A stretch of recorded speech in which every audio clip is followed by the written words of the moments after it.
ఉమ్మడి చిత్తూరు జిల్లాలో మామిడి రైతుల పరిస్థితి దారుణంగా మారింది. గతేడాది ప్రభుత్వం చొరవ తీసుకుని కిలోకు ₹4 వంతున పరిహారం ఇచ్చి ఆదుకున్నా ఈసారి పరిస్థితి మరింత దారుణంగా తయారైంది. గతేడాది కన్నా పంట తగ్గింది. అటు రేటు కూడా టన్నుకు 5-6 వేలు మించడం లేదు.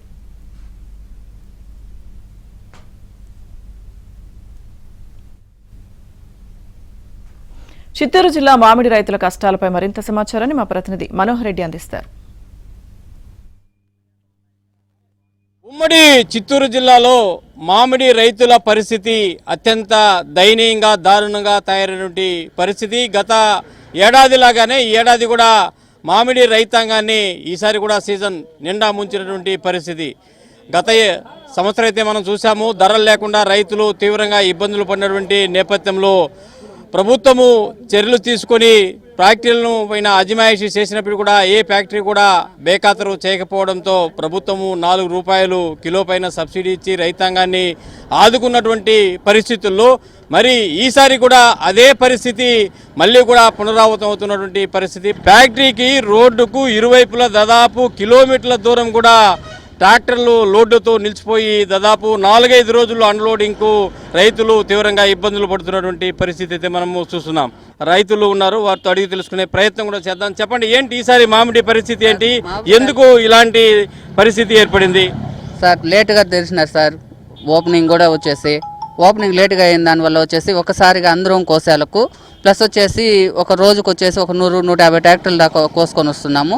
దానికి తగినట్టుగాను వచ్చేసి వాళ్ళు వచ్చేసి స్లోగా అన్లోడింగ్ చేసుకుంటూ ఒక రోజులో వచ్చేసి అట్టా లేదంటే ఒక 50-60 లోడ్లు లోగానే దింపుకుంటున్నారు తప్ప దానిపైన ఎక్స్ట్రా లోడ్లు దింపుకోవడం లేదు. ప్లస్ వచ్చేసి 4 డేస్ పైన పడుతుంది.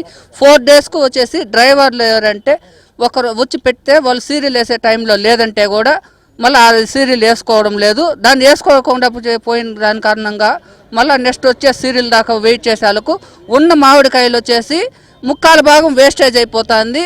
ఒక డ్రైవర్కి వచ్చి ఒక రోజుకి వచ్చి ₹1000 కూలీ ఇస్తున్నాము. సీరియల్ వచ్చేసి వాళ్ళు ఇష్టానుసారం ఎప్పుడంటే మార్నింగ్ అంటే మార్నింగ్, సగం రైతుల్లో అది టైమింగ్ లేకుండా మేము వెయిట్ చేసి ఇంకా ఈడ సీరియల్ వస్తుందో రాదో అనేసి ఇంకొక దానికాడికి పోయేదానికి కూడా అవకాశం లేకుండా పెట్టుకొని ఈయనే ఉండి లాస్ట్కు 3/4 భాగం కాయ బయట చెడిపోతున్నారు సార్. ఖర్చులు వచ్చి ఒక టన్నుకు కనీసం పైన ఒక 3,000-4,000 పైన ఖర్చు అవుతున్నది ఇక్కడికి వచ్చి చేరేగాళ్ళకి. వీళ్ళ పరిస్థితి ఏమంటే సక్రమంగా సీరియల్ పద్ధతిలో నడవలేదు. ఫ్యాక్టరీ వాళ్ళు ఏదేదో గోల్మాల్ చేసి ఎక్కడంటే ఎక్కడ బండ్లు పెట్టించేసి ఒక టైం లేదు. తెల్లవారు అనుకో ఈ టైం నుండి ఈ టైం దాకా సీరియల్ వేస్తాము, మీరు డ్రైవర్లు అందరూ ఓనర్లు అందరూ ఇక్కడే ఉండండి అని అనౌన్స్ చేయడం లేదు. వాళ్ళ పాటికి వాళ్ళు చెప్పడం, జనాలంతా ఇటాటా వెళ్ళిపోయినాక మళ్ళీ వచ్చి సీరియల్ ఇచ్చేది. అట్లేదంటే లోగా బండ్లకి తీసుకోవడానికి కూడా ఒక టైం అంటూ లేదు. ఆ టైంలో వాళ్ళకి మనసుకు వచ్చినప్పుడు పిలిచేది, మిగిలిన వాళ్ళంతా వదిలేసేది. ఈ ప్రస్తుతానికైతే ₹7 వంతున ఏదైతే ఈ తోతాపురి రకాన్ని తీస్తున్నారు, మరి భవిష్యత్తులో ఈ ధరలు ఇలాగే కొనసాగుతాయా లేదా మళ్ళీ కూడా రివర్స్ అవుతాయా అనే ఒక ఆందోళన అయితే రైతుల్లో వ్యక్తమవుతుంది. గత ఏడాది లాగానే చొరవ తీసుకుని ఏదో కొంత రైతాంగాన్ని ఆదుకోవాలనే ఒక ప్రధానమైన డిమాండ్ అయితే ఇక్కడ రైతుల నుంచి వ్యక్తమవుతుంది. ఇది ప్రస్తుతానికి మామిడి రైతులకు సంబంధించి తాజా కష్ట నష్టాలపైన వీడియో జర్నలిస్ట్ మహేష్తో కలిసి మనోహర్ రెడ్డి, ఏబీఎన్ ఆంధ్రజ్యోతి, చిత్తూరు జిల్లా నుంచి.